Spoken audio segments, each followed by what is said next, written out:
Anything else that we didn't cover that you think is really important we should? You know, Yep. Jonathan was talking about the current industry workload versus demand, and we're finding that to be a serious pressure point for us.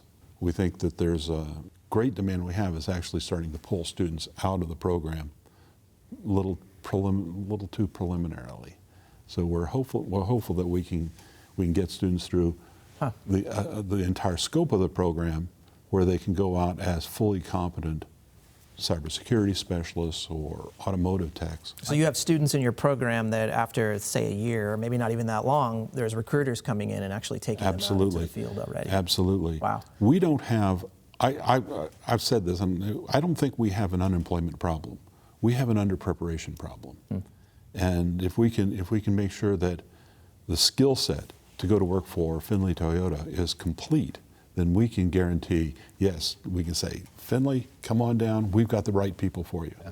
But they've got to finish the program. Tell me, are you seeing that? I don't want to make it seem like Findlay Toyota is one of those that's recruiting, but I mean, are you getting students that are coming in that maybe have not had the full education? I know that the industry is so hungry for technicians. Although we aren't doing it, other dealerships are.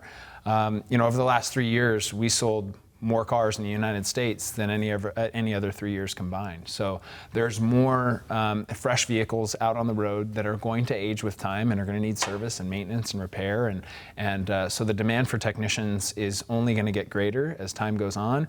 And you know, if I found myself in that situation where I needed to, sure, we'd do our best to prepare and make sure that we don't have to do that. But I know that you know, taking a technician 1 year into the program versus somebody that doesn't have any education at all would be our preference. Speaking to your colleagues, what's happening there? If they are recruiting somebody maybe a little bit too early, is that the type of employee that is not they're not retaining? I think ultimately they end up bearing more burden than they need to, and I think if they let the student mature in that program, they're going to be much better off. Although it might serve you know, an immediate need or fill an immediate void, long term that person's not going to have the foundation that they need to be as successful as they could. So you know, having some sort of a mediary in-house program that works on developing people so that you don't have to go and do that will definitely be a wiser solution, in my opinion.